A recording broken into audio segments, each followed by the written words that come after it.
इसको बोलते हैं, क्या बोला आपको, एप्सिलॉन नॉट, राइट। क्या बोलते हैं हम इसको, एप्सिलॉन नॉट, है ना। और अभी इसका दूसरा मीनिंग क्या था हमारे पास, permittivity of free space. Right, free space. Free, इसका मतलब क्या हुआ कि फ्री स्पेस क्या बोलती है चार्जेस को, मतलब इसके कहने का मतलब क्या हुआ कि फ्री स्पेस ने मुझे परमिट दे रखा है कि मैं आराम से इधर उधर जा सकता हूँ, मतलब आराम से फ्री स्पेस में बैठ सकता हूँ, है ना। तो हमारे पास परमिट है, इसका मतलब ये था हमारे पास, राइट। अच्छा, तो इसकी वैल्यूज एक बार देख लेते हैं, क्या थी इसकी वैल्यूज हमारे पास। Ma'am 9 no no no no no no.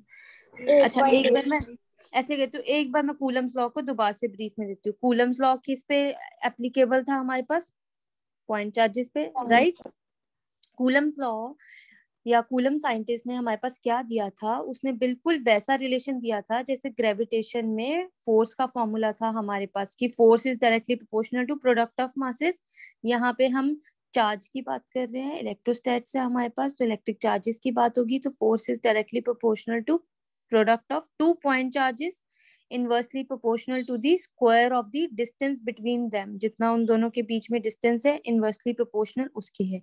इन दोनों को हमने कंबाइन किया और हमारे पास क्या आया, F is directly proportional to Q1 Q2 over R square. Proportionality का साइन जैसे ही हम रिमूव करते हैं तो हमारे पास क्या आता है, कुछ कांस्टेंट आता है K, राइट। अब यहाँ पे हमारे पास नई टर्म लर्न करने को आई थी कि K क्या है, एक कांस्टेंट है, कांस्टेंट ऑफ प्रोपोर्शनैलिटी, जिसकी वैल्यू क्या होगी, 1/4πε0। अभी हमने डिस्कस किया, एप्सिलॉन नॉट आपके लिए न्यू टर्म है and it is very important. और इस पूरी वैल्यू की, अच्छा कई बच्चे क्या करेंगे कि इनको लगता है एप्सिलॉन नॉट की टर्म है, जैसे अभी आप लोगों ने भी यही किया कि एप्सिलॉन नॉट की वैल्यू, ये देखो एप्सिलॉन नॉट की वैल्यू मैंने अलग से लिख रखी है ना। तो एप्सिलॉन नॉट की वैल्यू जब भी आएगी आपने ये सब्स्टिट्यूट करना है, बट क्योंकि आगे आगे चलकर एप्सिलॉन नॉट इंडिविजुअली काउंट होगा, but whenever it comes 1/4π epsilon naught, you will write 9 × 10⁻⁹, ठीक है। और हमारे पास फाइनल फॉर्मूला क्या बना फिर, k की वैल्यू कितनी बनी, 1/4πε0। I am repeating it again, it is epsilon naught, okay. तो f is equals to 1/4πε0 Q1 Q2 over R square. जिनको नहीं भी समझ आया है ना, जितने भी अगर कोई न्यू स्टूडेंट है, ठीक है, तो उनके लिए अभी हम दोबारा से सेम करेंगे, वेक्टर फॉर्म में डिस्कस करेंगे तो उनको क्लियर हो जाएगा, ठीक है। अब एक और चीज मैं वैसे बता रही हूँ, एक न्यूमेरिकल देख रही थी मैं, तो उसमें ना बाई एनी चांस उन्होंने यहाँ पे ना ऐसे वैल्यू लिख दी थी 1/4πε0, राइट। तो आप उसकी वैल्यू कितनी लिखोगे, 9 × 10⁻⁹, ठीक है। ये तो हमें क्लियर हो गया कि हम इसकी वैल्यू 9 × 10⁻⁹ सब्स्टिट्यूट करने वाले हैं। बट द फैक्ट दैट एक जगह पे ऐसा कुछ न्यूमेरिकल आया कि आपको सिर्फ, हमें दोबारा से रिपीट करवा रहे हो आप?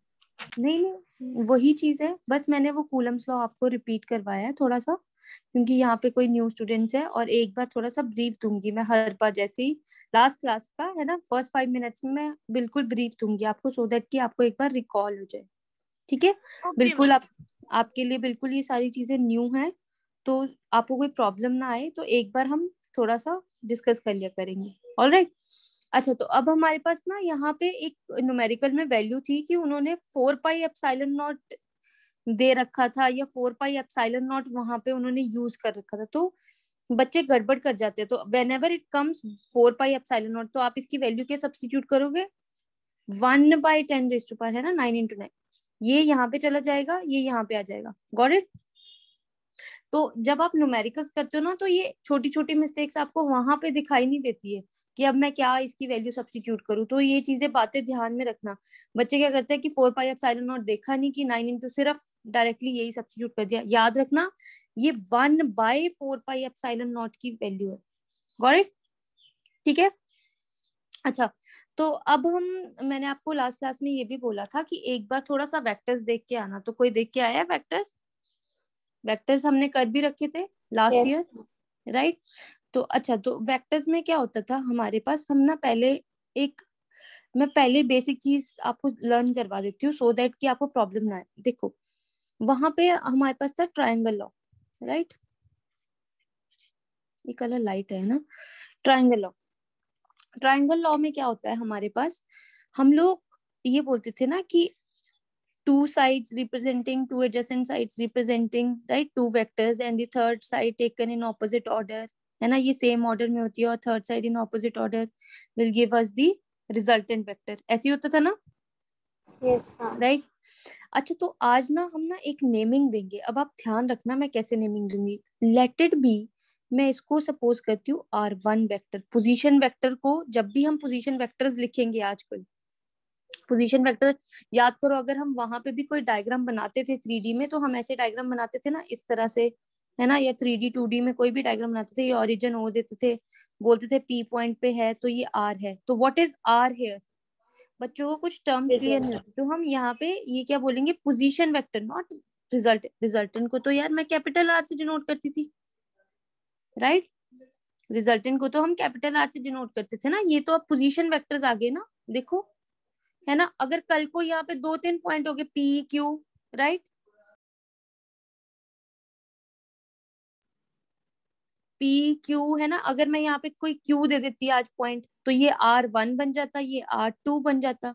अगर एक और कोई पॉइंट आ जाता, है ना, S, तो हम यहाँ पे R3 नेम कर देते. Got it? अरे आप लोगों को वही चीज दिमाग में आ रही है, मैं आपको थोड़ा सा और क्लियर करती हूँ. देखो, आपके दिमाग में वही चीज फिक्स हो रही है. वहां पे हम यूज करते थे ये दो एडजेसेंट वेक्टर्स है और थर्ड सेम साइड पे है, तो हम इसको बोलते थे ए वेक्टर हो गया, ये बी वेक्टर हो गया, और ये कैपिटल आर रिजल्टेंट. तो R resultant will give a plus b plus, है ना. तो वहां पे तो मैंने नेमिंग दी थी ना, मतलब नेमिंग मैंने रिजल्टेंट दी थी. कल को मैं रिजल्टेंट को एक्स लिख दूं तो आपके दिमाग में रिजल्टेंट एक्स ही रह जाता. यहाँ पे मैं सिंपल नेमिंग दे रही हूँ. ये R1 सपोज कर लेते हैं, ये R2 सपोज कर लेते हैं, है ना. और ये कोई डिस्टेंस निकालना है R3, या ये डिस्टेंस को मैं अब लिखूंगी क्या, वो ध्यान से देखना. 2 से 1 की तरफ जा रहा है ना, तो मैं इसको लिखूंगी 2 से 1 की तरफ, है ना. तो मैं इसको इस तरह से लिखूंगी. अब कल को ना मेरे पास जब भी इसको लिखूंगी तो मैं कैसे लिखूंगी, ऐसे बोला था ना कि रिजल्टेंट, ये रिजल्टेंट बना ना इनका, क्योंकि ये है ऑपोजिट ऑर्डर में. यही आपको अभी लर्न करवाया ना. यहाँ पे अगर आप देखो तो R वेक्टर की जगह पे आज R1 है, तो मैंने R1 लिख दिया. R1 is equal to R2 vector plus R21 vector. ऐसी हुआ. Yes, ma'am. Is it clear with everyone? सबको क्लियर हुआ? Yes, तो इसका ma'am. मतलब कि क्या हुआ कि मुझे चाहिए सिर्फ R21, मुझे तो ये वाला डिस्टेंस चाहिए. अभी 12th में सबसे इंपॉर्टेंट बात है कि आपको इन डिस्टेंसेस में बात करनी है, तो इस कॉन्सेप्ट को समझना, ठीक है. अब मैंने R21 लिखा है, right.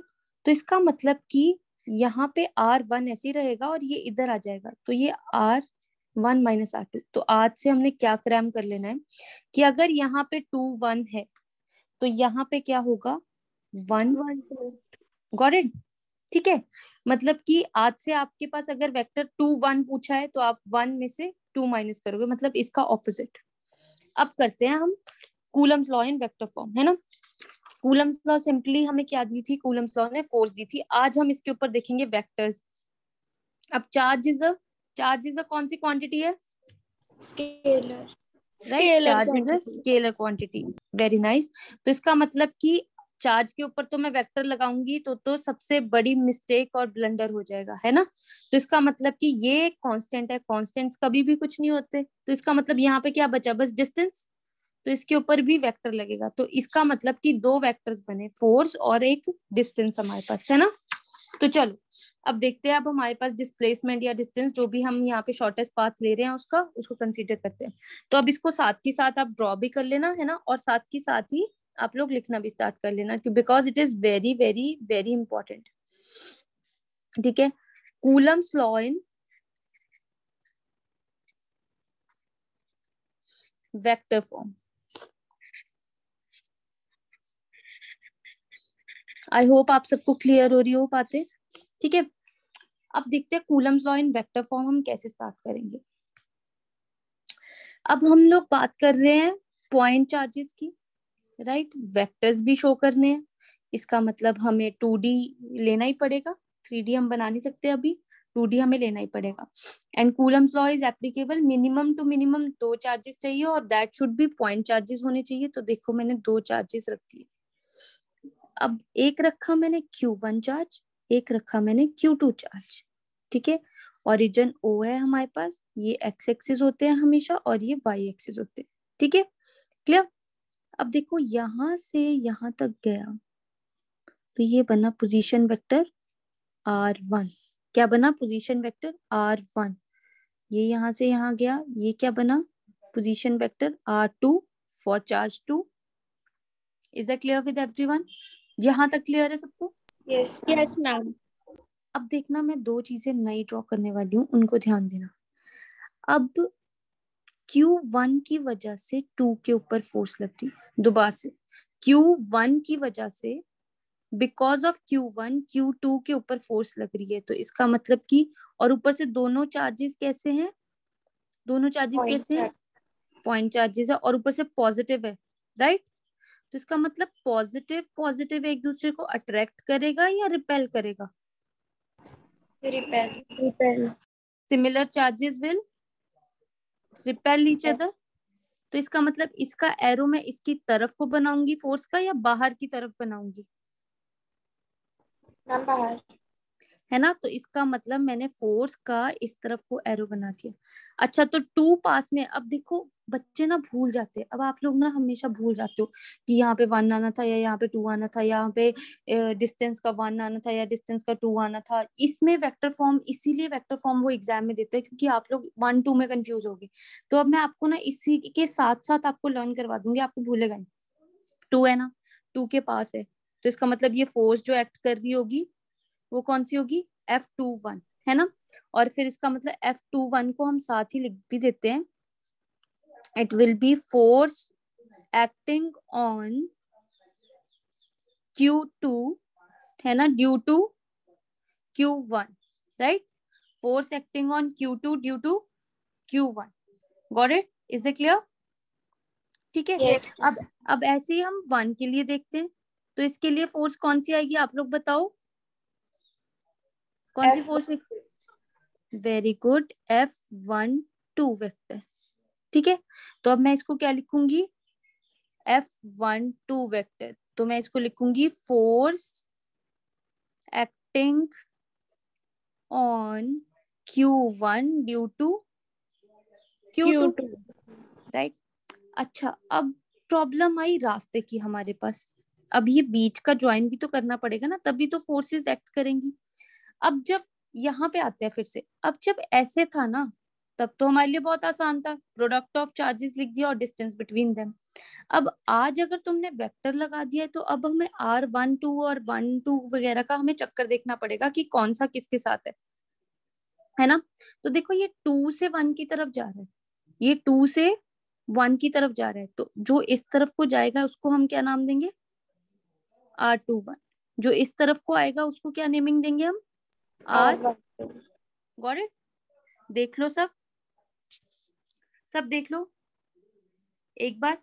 Diagram is very very very important, सब कुछ डायग्राम में है, everything is in the diagram. यहाँ तक क्लियर है सबको? देखो, जो 2 की तरफ 2 का नेम, 2 से जा रहा है तो 2 का नेम, है ना। 1 से आ रहा है तो 1 का नेम, 1 की तरफ है तो 1 सबसे पहले। हम सेम बिल्कुल वैसे वैसी चीजें करेंगे, वैसे वैसी वो करेंगे क्योंकि 1 के पास है वो। Is it clear? Yes ma'am. अब Yes. चलते हैं, अब हम रूल्स लगाते हैं, ठीक है। और हमने तो एक और रूल पहले ही लर्न कर लिया हुआ था कि अगर 2 1 है तो उसको क्या लिखेंगे? 1 - 2। और अगर 1 2 होगा तो उसको कैसे लिखेंगे? R2 2 - minus. 2 - R1, 1। है ना। तो मतलब हमने ये भी पहले से ही लर्न कर लिया। अब एक और चीज लिखते हैं, अब बस आपको तो फॉर्मूला ही लिखना है कि उसको बनाते कैसे हैं। अब हमारे पास क्या बोलेंगे हम? सबसे पहले F12 लिखते हैं, है ना। F12 फोर्स क्या होगी?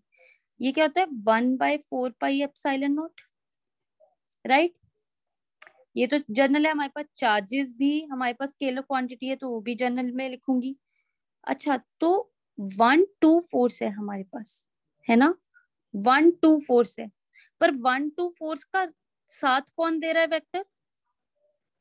कौन सा वेक्टर साथ दे रहा है?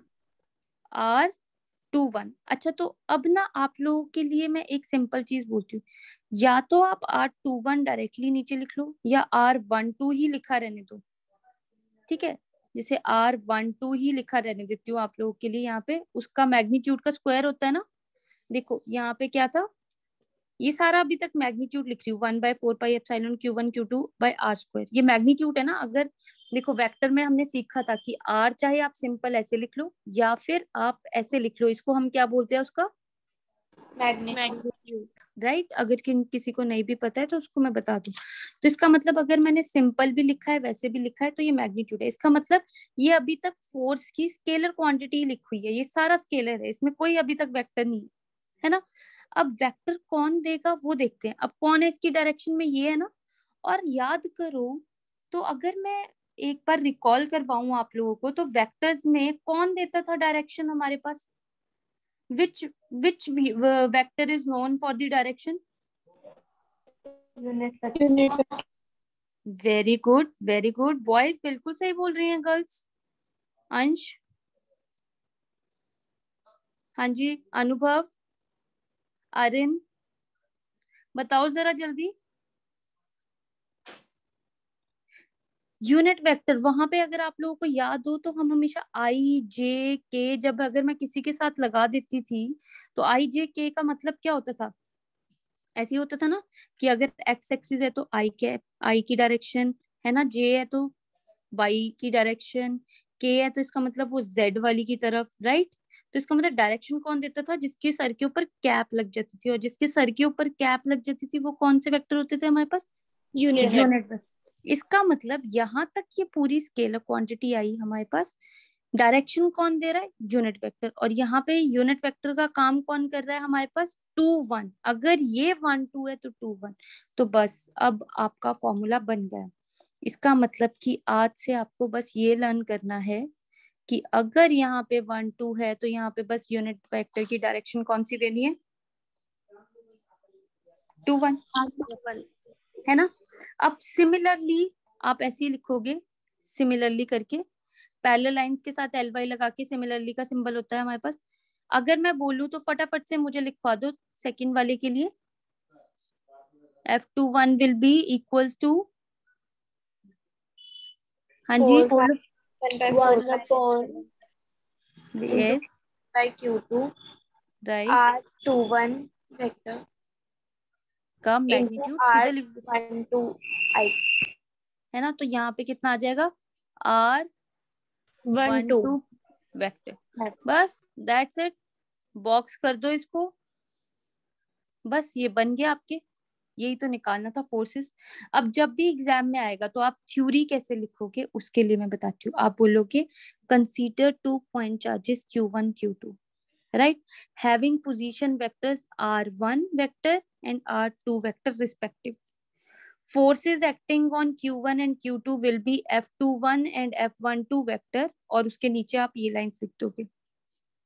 फिर आप बोलोगे position vector representing the distance between Q1 Q2, उन दोनों के बीच का जो रास्ता रिप्रेजेंट करते होंगे वो दोनों वेक्टर्स कौन से होंगे, R21 एंड R12 वेक्टर्स। सारा कुछ वेक्टर में बोलना है आपने। So therefore according to Coulomb's law we know F12 is equal to 1/4πε0, यहाँ तक बस। फिर जो यहाँ पे लिखा होगा 1 2 है तो यहाँ पे 2 1 ऊपर यूनिट वेक्टर, यहाँ पे वेक्टर 2 1 है तो यहाँ पे 1 2 वेक्टर, राइट। अब प्रॉब्लम कहाँ पे आई, यहाँ तक तो आपने सिंपल बहुत अच्छे से बना लिया एंड दैट्स इट, आपका ये हो गया, it is very easy and we are done with it. अच्छा मेरे को एक बात बताओ पहले तो, कि इसमें किसी को कोई प्रॉब्लम है, अनुभव, किसी को भी R12 R21 किसी को भी कोई प्रॉब्लम है इसको समझने में,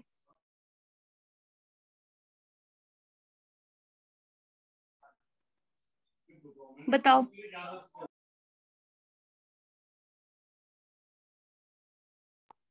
बताओ किसी को भी कोई प्रॉब्लम। No ma'am.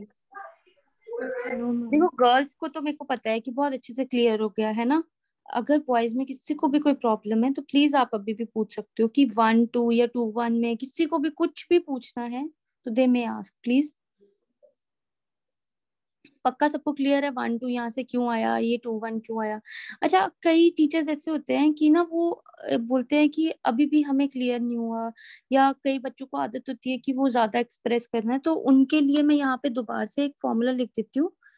अगर मैंने यहाँ पे 1 2 लिखा है ना 1/4 pi epsilon not, right, Q1 Q2, तो यहाँ पे क्या है 1 2 है ना, तो मैंने आपको माइनस करने वाला क्या बताया कि उसको ऐसे लिखना है माइनस करते हुए, है ना, R2 माइनस R1 का होल स्क्वायर, राइट, और फिर यहाँ पे ही आपने लिख देना है R21 वेक्टर।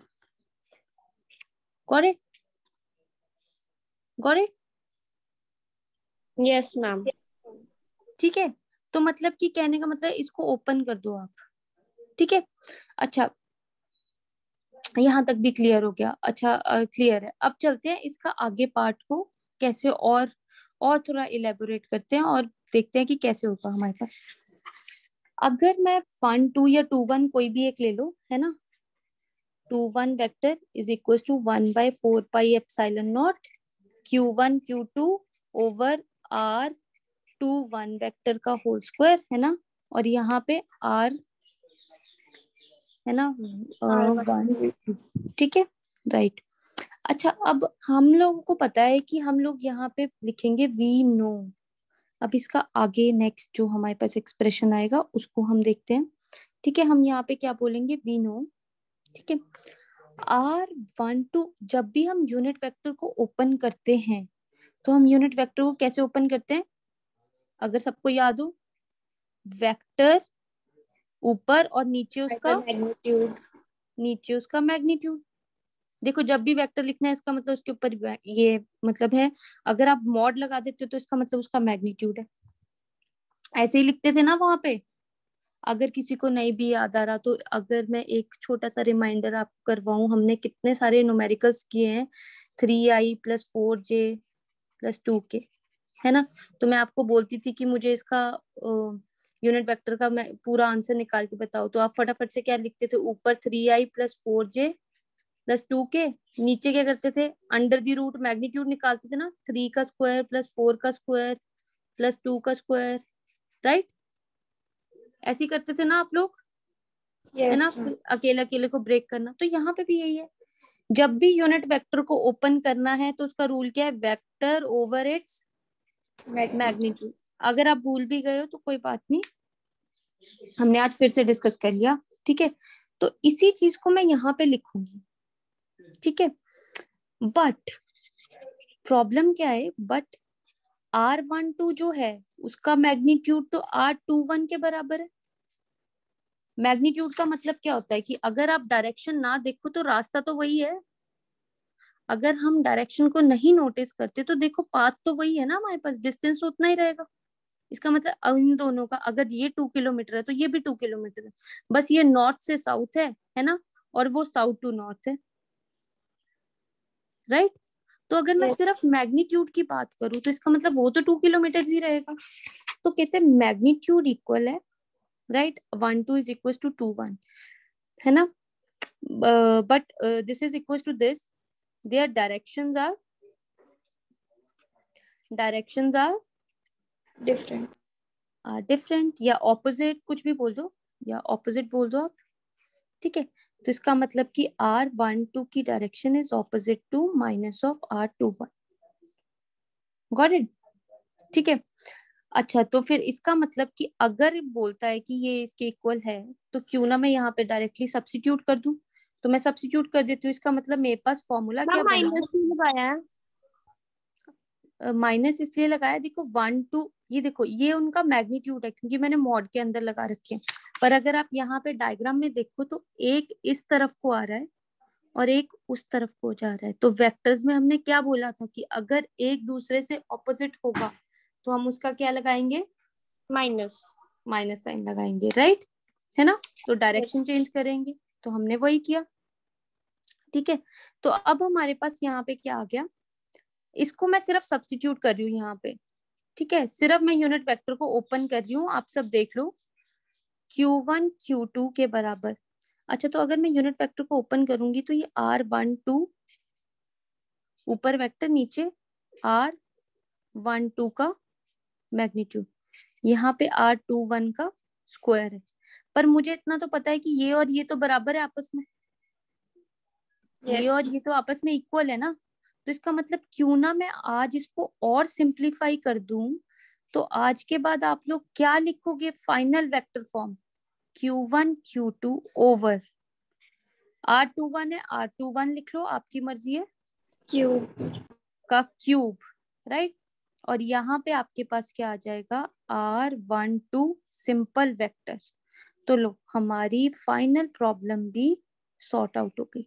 इसका मतलब कि जब भी वेक्टर फॉर्म आएगी, either you will right in this unit vector, अगर यहाँ पे आपने यूनिट वेक्टर लगाया है तो यहाँ पे स्क्वायर आएगा, अगर यूनिट वेक्टर लगाया है तो स्क्वायर आएगा, अगर आपने वेक्टर के सामने वेक्टर लगाया है तो यहाँ पे क्या आएगा, क्यूब आएगा।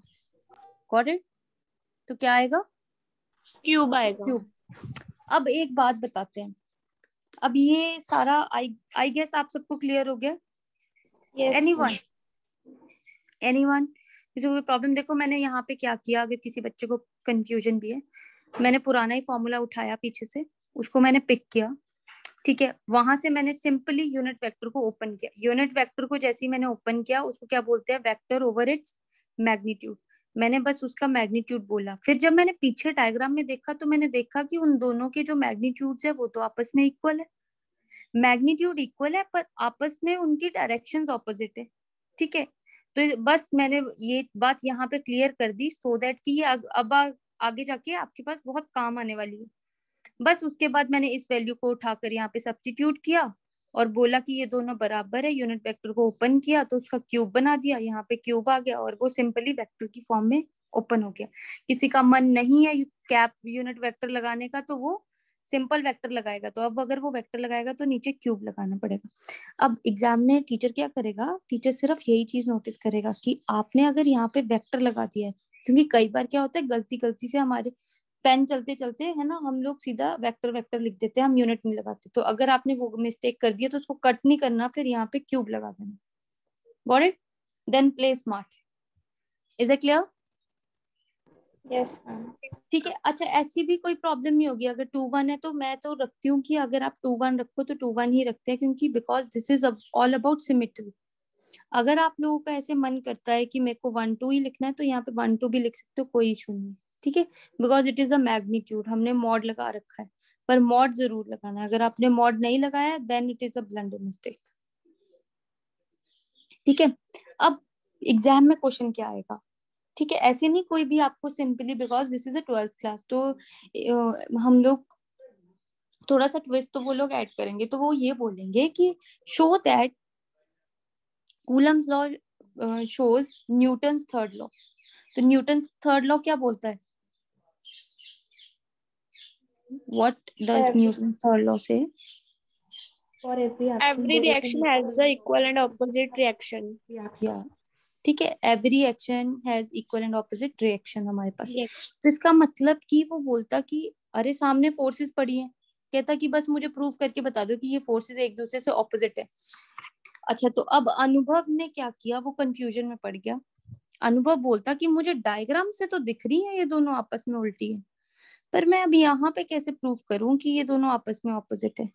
तो देखो मैंने सबसे इम्पोर्टेंट चीज यहाँ पे एक चीज कर दी थी, क्या, माइनस का साइन। मैंने यहाँ पे ये चीज ऑलरेडी प्रूव कर दी थी। तो आप सीधा लिखोगे कि since this is equals to this, है ना, तो आप सीधा ये लाइन लिखने के बाद आप क्या लिखोगे, F12 vector is equals to minus of F21 vector. Got it? And hence proves the Newton's third law, है ना। क्योंकि मैंने यहाँ पे R12 लिखा है, अगर मैं कल को R21 लिख दूंगी तो इसके आगे माइनस का साइन आ जाएगा, तो अगर ये माइनस का साइन आ जाएगा तो ये कौन सी फोर्स बन जाएगी, F12 वाली फोर्स बन जाएगी, और बस हमारी स्टोरी खत्म। Is it clear? Yes ma'am. Clear हुआ सबको? Yes, ma'am. है ना। तो इस तरह से इतना सी चीज, मतलब देखो यहाँ तक सपोज करते हैं मैंने आज करवा दिया, और अगर मैं न्यूटन थर्ड लॉ की बात करती नहीं आप लोगों के साथ तो फिर आप लोग वहां पे फंस जाते हैं, ठीक है। तो हमें साथ के साथ ये भी जरूर देखना है हर बार कि हमारे पास क्वेश्चन क्या आने वाला है, राइट। तो क्वेश्चन क्या आएगा या किस टाइप का आएगा, तो हमें उसको आंसर किस तरह से अमेंड करना है, ठीक है, वो प्रॉपरली आपको देखना पड़ेगा। क्लियर? Yes. चलो अब मुझे बताओ कि किसी को भी ये वेक्टर वाले में प्रॉब्लम है तो प्लीज पूछो, बिकॉज इट इज इम्पोर्टेंट। आप बार बार पूछ सकते हो। कोई भी बात अगर आपको ऐसी लग रही है, कोई मुश्किल है कुछ, तो बताओ। मैं सिंपली देखो, मैंने सिंपली क्या किया, कूलम का फॉर्मूला उठाया, बस उसमें मैंने वेक्टर्स ऐड कर दिए। वेक्टर्स वही पुराने वाले हैं। अगर आपको पता है कि वेक्टर यहाँ पे है तो यहाँ पे यूनिट वेक्टर डायरेक्शन देगा, अगर वेक्टर यहाँ पे है तो यूनिट वेक्टर डायरेक्शन देगा। कहानी बहुत इजी थी। कहानी में फिर ट्विस्ट कब आया, जब उसने बोला कि इस यूनिट वेक्टर को मेरे को अच्छा नहीं लग रहा, वो बोलता कि उसको सिंपल वेक्टर में कन्वर्ट करो, तो कहते ठीक है कर देते हैं। तो वो भी पुराना कॉन्सेप्ट है, वेक्टर ओवर इट्स मैग्नीट्यूड हमने कर दिया। अब हमने देखा कि मैग्नीट्यूड्स तो दोनों के इक्वल है पर डायरेक्शन उनकी ऑपोजिट थी, तो कहते कोई बात नहीं, पहले मैग्नीट्यूड्स को इक्वल करके एक फॉर्मूला बना लो, फिर डायरेक्शन ऑपोजिट करके कोई लॉ प्रूव कर देना अगर आपके पास है। तो हमने वही किया। Clear? Is it clear? Yes, ma'am. Tanvi, Yes, कोई ma'am. भी कोई भी ऐसा बच्चा, कोई भी ऐसी गर्ल, कुछ भी, कुणाल, कोई भी ऐसा है ना, कृतिका, इश्मीत, निशु, कोई भी इशू है तो प्लीज आप बार बार डिस्कस करो। आई एम हेयर, मैं एक्सप्लेन करूंगी आप लोगों को। अलीना, एंजलिना जी, आप दोनों को क्लियर है? Yes, ma'am. गुड। चलो फिर अब ऐसे करते हैं। अब हमने दो दो चार्जेस ले लिए, है ना। पहले भी मैंने कूलम्स लॉ डिस्कस किया 2 चार्जेस के साथ, अभी भी मैंने डिस्कस किया कुछ तो वो 2 चार्जेस के साथ। अब आज ऐसे करते हैं, 2 से ज्यादा लेते हैं, मोर देन 2, है ना। तो जब मोर देन 2 हम कंसीडर करते हैं तो उस प्रिंसिपल को हम क्या बोलते हैं? I hope you all remember principle of, आज से याद रखना, यस, प्रिंसिपल ऑफ सुपरपोजिशन। ठीक है, अब इसको भी बहुत इजीली करेंगे हम लोग, प्रिंसिपल ऑफ सुपरपोजिशन। अब तो सारा काम ही हमने खत्म कर लिया, बिकॉज हमने क्या वेक्टर फॉर्म लर्न कर लिए, है ना। तो इसका मतलब प्रिंसिपल ऑफ सुपरपोजिशन क्या बोलता है कि 2 चार्जेस नहीं लेने हैं, 2 से ज्यादा चार्जेस लेने हैं। मेरी डायग्राम यहाँ पे सुंदर भी बनी रहे, ठीक है, और आपको भी समझ आए, इसीलिए मैं सिर्फ 2-3 ये चार्जेस लूंगी, ठीक है।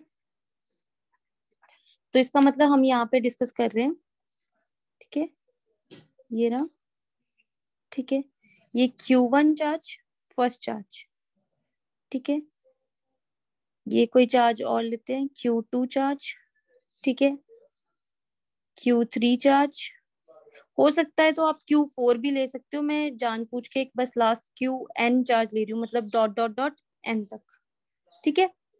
अब देखो कि अब क्या होगा यहाँ पे, ऐसे करते हैं, Q1 की जगह Q0 ले लेते हैं, ये 1 हो गया, ये 2 हो गया, और ये N हो गया, ठीक है।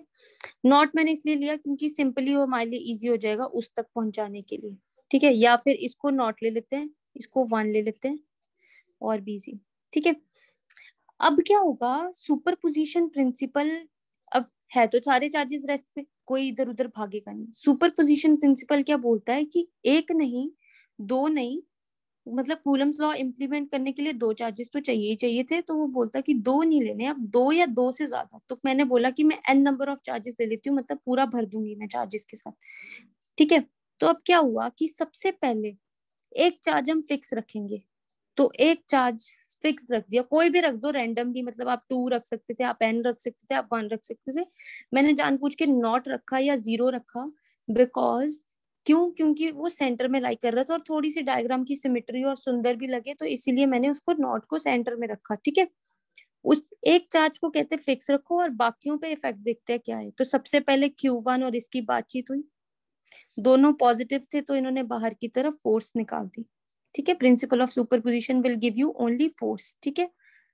फोर्स देगा वो इन दी वेक्टर फॉर्म, ठीक है। Force is the vector sum होगा हमारे पास, वेक्टर सम ऑफ फोर्सेस होगा acting on the charges, vector sum of forces acting on the charges. दोबारा से रिपीट कर रही हूँ। अच्छा, तो पहले इन दोनों में बातचीत हुई, तो इन दोनों ने कोई फोर्स दी और उस फोर्स का नाम मैं क्या रख देती हूँ, अच्छा तो इसके ऊपर रख रही है, है ना। तो देखो वही वाली बात आ गई, किसके पास थी, 2 के पास थी ना, तो पहले 2 आया, 1 से आ रही थी इसलिए 1, है ना। तो मैं यहाँ पे भी यही बोलूंगी, force acting on naught due to 1, right, वही चीज हुई। देखो वेरी इजी। अब फिर इन दोनों ने बातचीत जो भी करनी होगी इन्होंने कर ली, अपनी फोर्स दे दी। अब इन दोनों के बीच में कुछ कॉन्वर्सेशन चल रही है, कुछ बातचीत चल रही है, इन्होंने भी फोर्स दे दी। अच्छा, कोई बच्चा मेरे से अब पूछेगा कि आप लोगों ने कोई क्वेश्चन ही नहीं राइज किया कि आप सारे एरोस बाहर की तरफ मार्क कर रहे हो, या तो आपको आंसर पता है, अगर तो पता है तो फिर मुझे बता दो कि ऐसा क्यों है कि मैं सारे एरोस को बाहर की तरफ धक्का दे रही हूँ। रिपल्शन हो रही है। Very good, very good Chandanpreet. यहाँ पे हमारे पास क्या हो रही है, रिपल्शन, क्योंकि पॉजिटिव चार्जेस है ना।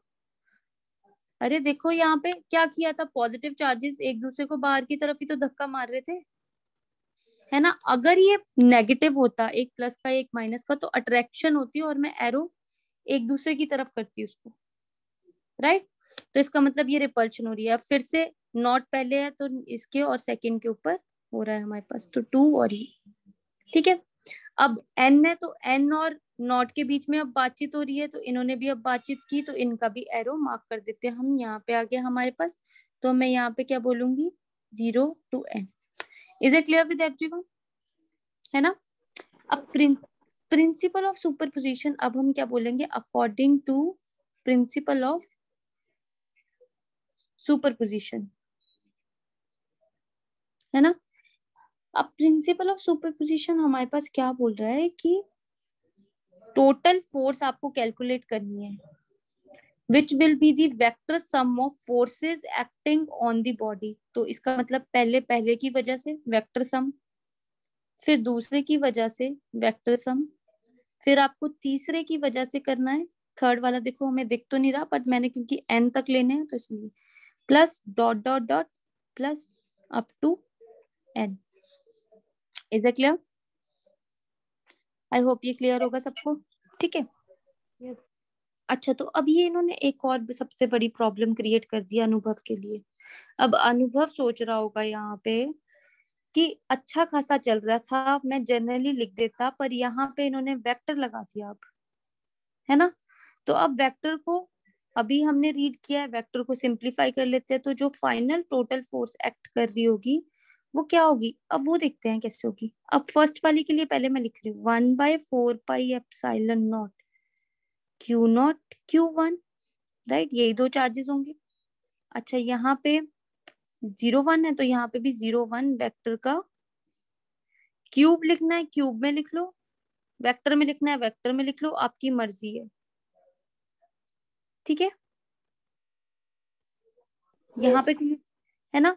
अच्छा, तो एक बार हम दोबारा से चेक भी कर लेते हैं। अभी जो हमने पढ़ा देखो, यहाँ पे था 2 1, यहाँ पे है 0 1, ठीक है। 1/4πε, 1/4πε, ये 1 2 या जो भी है हमारे पास नंबर, हमने वो जनरली नंबर लिख दिए। अच्छा, जो नंबर ये रहा 0 1 है तो यहाँ पे नीचे 0 1, उसका ही क्यूब, उसका ही क्यूब। और वेक्टर साइन किसका आएगा, अगर यहाँ पे 2 1 है तो यहाँ पे 1 2 हो गया, अगर यहाँ पे 0 1 है तो यहाँ पे क्या हो गया, 1 0, है ना। यही करना है ना हमने, यही Yes. किया।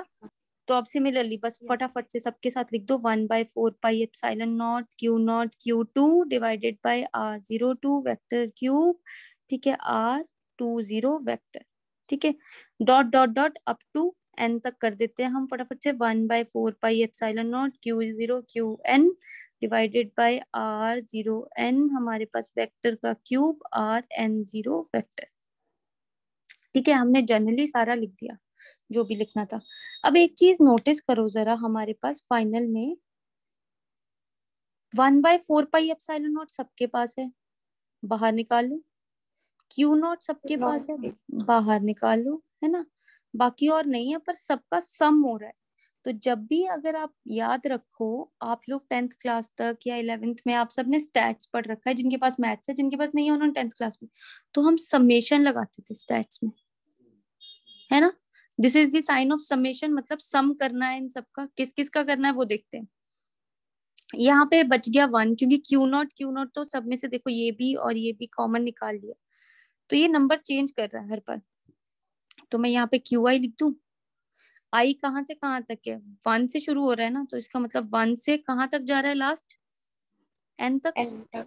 तो मैं इसको बोलूंगी 1 से n तक जा रहा है क्यू आई, डिवाइडेड बाय, यहाँ पे देखना जरा नीचे इसमें आर नॉट तो सब में आ रहा है, नॉट नॉट नॉट सब में लगा दिया, पर ये नंबर चेंज कर रहा है, तो मैं इसको आई लिख दूं यहाँ पे, आई का क्यूब, और यहाँ पे आई 0 कर दूं वेक्टर, क्योंकि यही नंबर चेंज कर रहा है।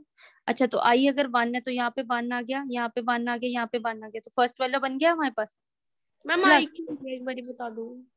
आई, आई क्यों लिया, क्योंकि जब भी हम समेशन करते तो वहां पे कुछ ना कुछ ऐसे लिखते नहीं है समेशन, आई नहीं लेना तो एक्स ले लो, कुछ भी, ओके मैम ठीक है। मतलब एक वेरिएबल है। वेरिएबल कौन की, मतलब ये जो आपके नंबर्स चल रहे हैं ये कहाँ से शुरू हो रहे हैं, मैंने बोला 1 से शुरू हो रहे हैं, बोलते कहाँ तक जा रहे हैं, मैंने बोला लास्ट n तक जा रहे हैं, तो कहते ठीक है आप लिमिट दे दो एक बार 1 से n तक, है ना। अब अगर देखो मैं इसमें सब्स्टिट्यूट करूंगी आप लोगों के लिए, मैं यहाँ पे इसको खराब कर रही हूँ। अब देखो अगर मैं सब्स्टिट्यूट करूंगी, इमेजिन मैं 2 के लिए सब्स्टिट्यूट कर रही हूँ, तो यहाँ पे आज आई कौन है, 1 से लेके n तक कोई भी नंबर हो सकता है, तो 2 है ना। तो देखो मैं यहाँ पे 2 लिखूंगी, यहाँ पे मैं 2 लिखूंगी, जहां जहां आई है वहां पे 2 लिख दूंगी। इसका मतलब फॉर्मूला क्या बना, 1/4πε0 Q0 Q2 bye 02 cube into 20, बन गई यही वाली टर्म, बन गई सेम यही टर्म, Yes, ma'am. है ना। तो आज इसका मतलब मैं आपको समीशन वाला फॉर्मूला यहाँ पे बॉक्स करके दे रही हूँ, मतलब टोटल फोर्स जो होगी उसमें से बोलते हैं कि 1/4πε0 और Q0 कॉमन निकालो, summation i is equal to 1 to n बाहर निकालो। देखो आज आप फर्स्ट टाइम पढ़ रहे हो ना, मैं बार बार बोल रही हूँ, आज आप फर्स्ट टाइम पढ़ रहे हो तो ये चीज टफ लग रही है, ये सबसे इजी लगने वाली है जैसे जैसे लेवल अप होगा आपका अभी, ठीक है। बस आपको करना इतना क्या है कि एवरी डे बस एक 5-10 मिनट निकाल के इसको एक बार रिवाइज जरूर करना, हर रोज एक चीज को देखोगे वो लर्न हो जाएगी आपके पास। Got it, this is the final, किसका फॉर्मूला हो गया, प्रिंसिपल ऑफ सुपरपोजिशन का फॉर्मूला बन गया, ठीक है। इज इट क्लियर, बस आपको इतना पता होना चाहिए, इट्स ओके अगर आप ये फॉर्मूला नहीं भी लिख पा रहे हो ना, तो मेरे लिए कोई बड़ी डील नहीं है, आप ये वाला फॉर्मूला आपको लिखना आना चाहिए पेपर में, आप ये वाला फॉर्मूला लिख के स्टोरी खत्म कर सकते हो, बिकॉज ये एग्जाम में आने नहीं वाला, इसके ऊपर न्यूमेरिकल्स आने वाले हैं। बस आपको पता होना चाहिए कि what is principle of superposition. Principle of superposition is saying कि I am giving the total force which is the vector sum of small forces acting on the pair of charges, right. वो क्या बोल रहा है, मैं vector sum हूं किनका, छोटे छोटे जो आपने पेयर्स बनाए हैं उनकी फोर्सेस सबका वेक्टर सम हूं, और मैं एक टोटल फोर्स दे रहा हूँ फाइनल में। Got it, Yes, ma'am. ठीक है, इज इट क्लियर। चलो अब ऐसे देखते हैं कि प्रिंसिपल ऑफ सुपरपोजिशन तो कर लिया, अब इसके बेसिस पे न्यूमेरिकल कैसे आएंगे उसको आज समझते हैं कि कैसे हमारा कॉन्सेप्ट यहाँ पे यूज होगा। मेरे को अभी भी बता दो किसी को कोई इशू, किसी को कोई प्रॉब्लम, कुछ सपोर्ट क्लियर है, Harjot, things are yes clear, okay, Dolly is that clear, Kritika, Rozdeep, Yes, ma'am. Harman Saini, है ना। चलो ठीक है, फिर अब मैं लेके चलती हूँ, अब इस न्यूमेरिकल को बहुत ध्यान से देखना, बिकॉज ये आ रखा है, मतलब आता भी है, और इसी टाइप के क्वेश्चन होते हैं, बस वो वैल्यूज चेंज करते हैं, ठीक है। तो मैं सबसे इजी से मतलब न्यूमेरिकल नॉर्मल वाला लेवल का न्यूमेरिकल लेते हैं, फिर धीरे धीरे हम जब आपके टेस्ट दिया करेंगे उसमें लेवल अप कर देंगे, ऐसा तो करना ही पड़ेगा ना, है ना। चलो अब देखते हैं, उन्होंने पूछा कि in the following diagram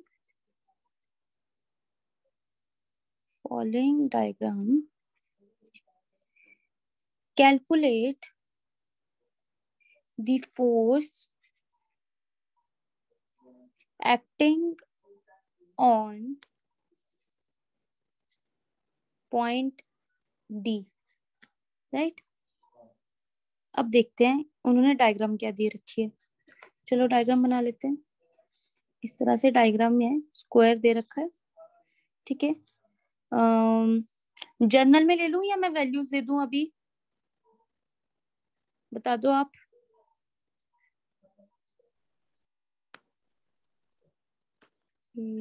PCND। ठीक है, चलो ऐसे करते हैं, कोई इजी सी वैल्यू ले लेते हैं सो दैट आपको कैलकुलेशन के लिए इजी हो जाए।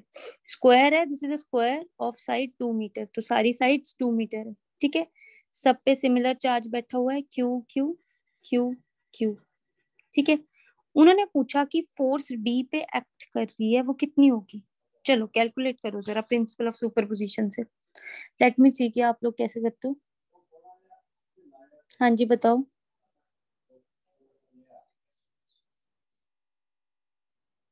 चार्जेस दे रखे हैं सबके ऊपर, ठीक है, वैल्यूज दे रखी है, और डी के ऊपर फोर्स कैलकुलेट करनी है। कैसे करोगे, कर पाओगे या मैं स्टार्ट करूं। मैम ट्राई करो। चलो कर लो एक बार फटाफट से try. I give you 1 minute, ज्यादा टाइम वेस्ट नहीं करेंगे, जल्दी से मेरे को बता दो कि कैसा आ रहा है।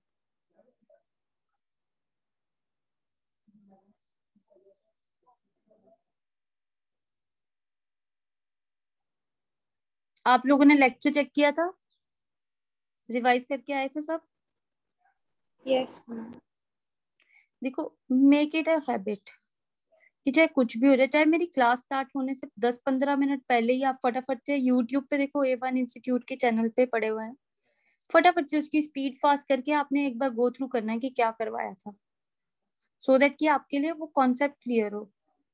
आपको खुद ब खुद याद रहेगा कि क्या चीज डिस्कस की थी और क्या बोला था उस टाइम पे।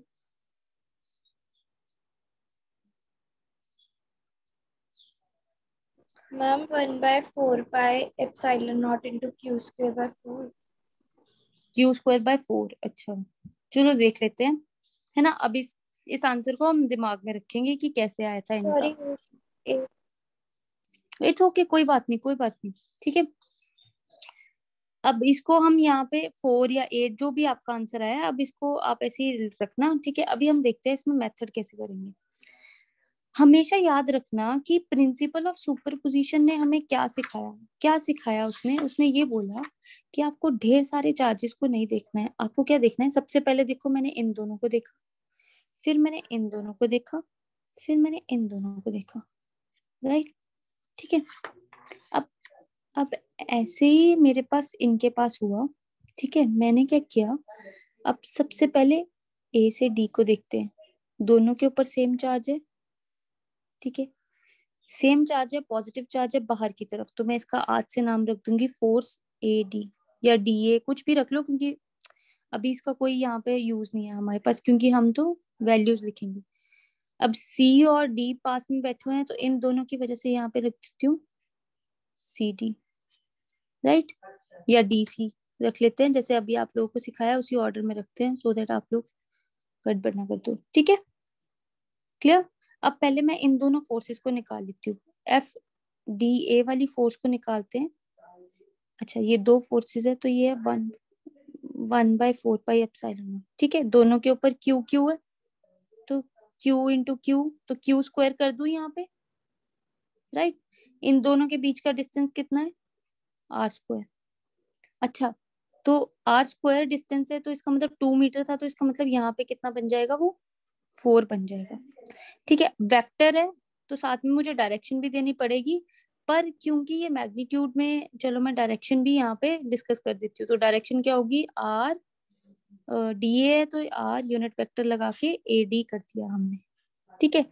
ऐसे ही फटाफट से C और D को लिख देती हूँ, तो ये बन गई DC इज इक्वल टू, यहाँ पे 1/4 pi epsilon naught Q² by, देखो सेम वैल्यूज है ना, तो ये भी 2 मीटर है, ये भी 2 मीटर थी, तो मैंने इसको भी क्या कर दिया /4, और यहाँ पे कितना आ गया RCD। बट आप एक चीज नोटिस करो, ये दोनों वेक्टर क्वांटिटी है, और ये दोनों कितने पे बैठे हुए हैं आपस में, 90 डिग्री। 90 डिग्री पे। तो अगर हम लोगों को याद हो रिजल्टेंट का फॉर्मूला कि दो वेक्टर्स है, तो वो क्या होता था, resultant is equal to √A² + B² + 2AB cos cos theta होता है, तो यहाँ पे थीटा कितना है, 90 डिग्री। अब cos 90 कितना होता है, 0। 0 होने के कारण ये पूरी टर्म फिनिश, राइट। तो अब मेरे पास कितना बच गया, मेरे पास कितना बच गया, r is equal to under the root a square plus b square. A square b square का मतलब क्या होता है, जो दो वेक्टर्स बैठे हुए हैं, है ना। तो आज मेरे पास ये दोनों वेक्टर्स बैठे हैं। आप देखो तो इन, उन्होंने यहाँ पे क्या बोला, मैग्नीट्यूड ही लेने हैं। अगर आप देखो तो इनके मैग्नीट्यूड सेम है ना, इन दोनों के Yes. मैग्नीट्यूड सेम है, तो क्यों ना मैं इनको ऐड कर दूं। सेम मैग्नीट्यूड है तो यहाँ पे ट्वाइस कर दिया इसका 1/4 पाई एप्सिलॉन नॉट, क्योंकि 1 + 1 2 हो जाएगा, q²/4, राइट। अब यहाँ पे r इज इक्वल टू कितना आया हमारे पास, दिस प्लस दिस, तो इसको ऐसे ही रखते हैं, है ना। है कोई चीज जो अब हमारे पास बाहर आ सकती है, अच्छा बाहर निकाल लेते हैं। हमारे पास ये देखो 2 से 2 कैंसिल हो गया। अच्छा 1/4 पाई एप्सिलॉन नॉट की वैल्यू कितनी है, 9 × 10⁻⁹ और इंटू q²। देख लेते हैं कौन कौन बाहर आता है। तो यहाँ पे जो इसका रिजल्टेंट फोर्स बनेगी, इसका हमारे पास क्या बना, 9 का 3 बाहर आ गया अंडर द रूट, यहाँ से q बाहर आ गया क्योंकि ये भी स्क्वायर है ये भी स्क्वायर है, तो 10⁻⁹ ऐसे ही रहा, है ना। मैम q²/2 भी है। q²/2 तो इसका मतलब बाय 2 भी है हमारे पास अंडर द रूट, ठीक है। अब क्लियर है सबको, ठीक है। तो इन दोनों फोर्सेस का ये रिजल्टेंट मेरे पास मिल गया। आज इन दोनों फोर्सेस का मुझे रिजल्टेंट मिल गया। अच्छा आप लोगों को याद होगा कि अगर दो ऐसे वेक्टर्स बैठे हो तो उनका रिजल्टेंट कहाँ पे आ जाएगा, कहीं बीच में, है ना। Yes. पैरेललोग्राम लॉ, अगर ये दोनों ऐसे रिप्रेजेंट कर रहे हैं तो diagonal will give the resultant. तो लो मैंने इनका रिजल्टेंट यहाँ पे ग्रीन पेन से मार्क कर दिया, रिजल्टेंट r, और उसकी वैल्यू इतनी। अब ध्यान से फिर से देखते हैं जरा कि मैंने a की वजह से d के ऊपर कैलकुलेट कर लिया, c की वजह से d के ऊपर कैलकुलेट कर लिया, अब पर रहता कौन है, अब b। तो b की वजह से d के ऊपर कैलकुलेट करने के लिए मुझे इन दोनों का वो निकालना पड़ेगा। तो इन दोनों का कितना आएगा मेरे पास यहाँ पे, हाँ जी एनीवन, हाइपोटेन्यूज निकालना है फटाफट से। 2 का स्क्वायर प्लस 2 का स्क्वायर कितना हुआ, 4 + 4 8, है ना, 2√2, गॉट इट। तो फटाफट से इसको निकाल लेते हैं। तो एफ बी खाली इसका नाम दे देती हूँ मैं फोर्स का इजी बनाने के लिए, 1/4 पाई एप्सिलॉन नॉट q²/2√2 का होल स्क्वायर, ठीक है, divided by f b cap, है ना। अब मुझे सिर्फ देखना, अच्छा तो अगर आप देखो ये वाली जो फोर्स है ये तो है ही इस डायरेक्शन में, है ना। तो ये और ये फोर्स के बीच में तो 180 डिग्री का एंगल ही है, तो ये तो सिंपली ऐड हो जाएंगे। तो क्यों ना मैं इन दोनों फोर्सेस को ऐड कर दूं, तो जो फाइनल टोटल फोर्स आएगी वो कितनी होगी, r vector plus f b वाली वेक्टर फोर्स को ऐड करती हूँ। अगर किसी को ये 180 वाला कॉन्सेप्ट नहीं समझ आया, ये देखो ये और ये दोनों एक में कैसे है, तो मैं आपको दिखा दूं यहाँ पे 180 या 0 डिग्री वाला कॉन्सेप्ट। तो ये क्या होगा, a² + b² + 2ab cos 180 नहीं सॉरी 0 डिग्री, क्योंकि सेम डायरेक्शन में है। तो ये तो इसलिए क्या होता है cos 0 1, ये क्या होगा under the root a² + b² 2ab। तो ये क्या बन गया under the root a + b का होल स्क्वायर, स्क्वायर रूट से कैंसिल, तो ये कितना बन गया a + b। तो कहते हैं कि सिंपली ऐड कर दो आप, तो मैंने क्या किया, सिंपल, है ना, सिंपली ऐड कर दिया। अब बस इसकी वैल्यू यहाँ पे सब्स्टिट्यूट कर रही हूँ। ये क्या थी 3q under the root 10⁹ plus यहाँ पे 9 × 10⁹ हो गया 1/4, q² बाय इसका बन गया 4, 4 × 2 8, ठीक है। और डायरेक्शन तो अभी लेनी नहीं है हमने, ठीक है। बस लास्ट में आंसर में लिख देना कि डायरेक्शन टुवर्ड्स डी या आउटवर्ड, है ना, तो वो आप बता दोगे।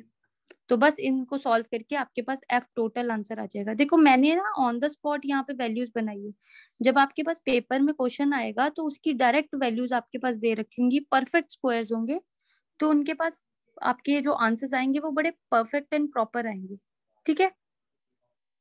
Is it clear.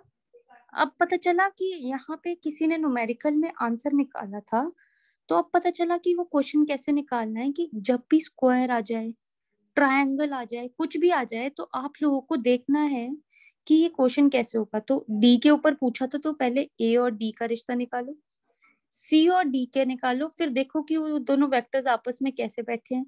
तो उनका बता दिया कि वो दोनों 90 डिग्री पे बैठे थे, तो उनका एक रिजल्टेंट हमने निकाल के एक रख लिया, ठीक है। अब फिर जो फाइनल बी और डी के ऊपर बैठे उनका एक रिजल्टेंट कैलकुलेट करके आप answer they. Is it clear? Yes. मतलब ये कॉन्सेप्ट आपको समझ आया? इसको बोलते हैं 12th के न्यूमेरिकल्स। जितने इजी देखने में लगते हैं वो होते नहीं, ठीक है? तो इसीलिए मैं बार बार आपको चीजें बोल रही हूँ कि अगर आपके कॉन्सेप्ट्स क्लियर है तभी आप सॉल्व कर पाओगे। तो एवरी डे जितने भी लेक्चर होंगे उनको ध्यान से सुनना, ठीक है?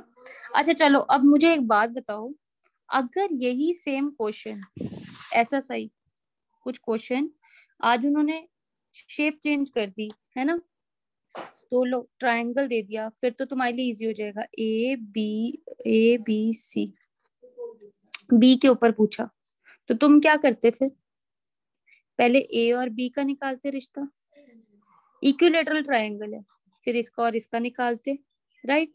फिर इन दोनों के बीच में एंगल कितना बन रहा है? 90 डिग्री बन रहा है ना?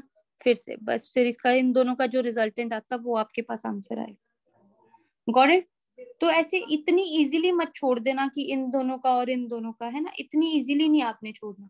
जितने चार्जेस है एक को फिक्स कर लिया ना।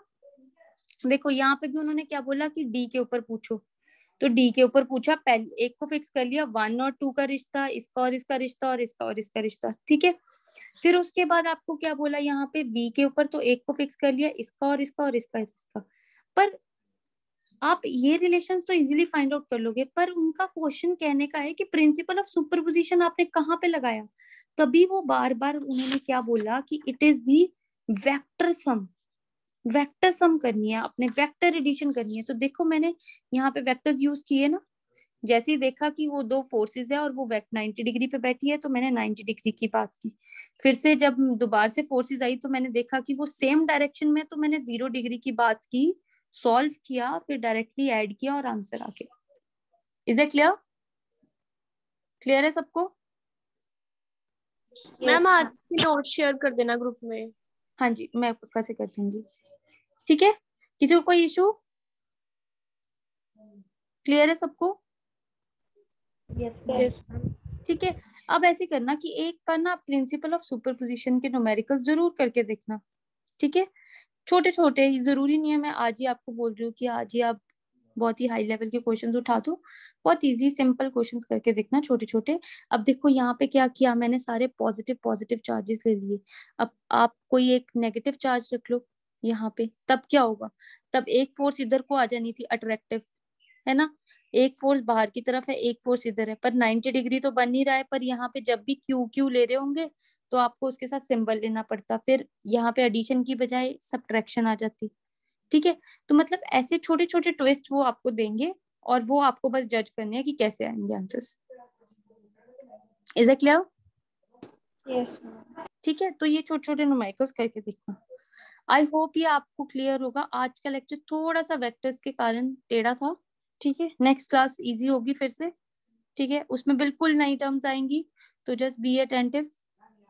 ऑलराइट, ठीक है? मैं ये नोट शेयर कर दूंगी आप लोगों को। कोई इशू है? किसी को कुछ बात नहीं समझ आई है तो please they may ask again. ठीक है फिर देन, ऑलराइट देन, ठीक है? That's all for today then. Thank you ma'am. Okay, thank you. Thank you.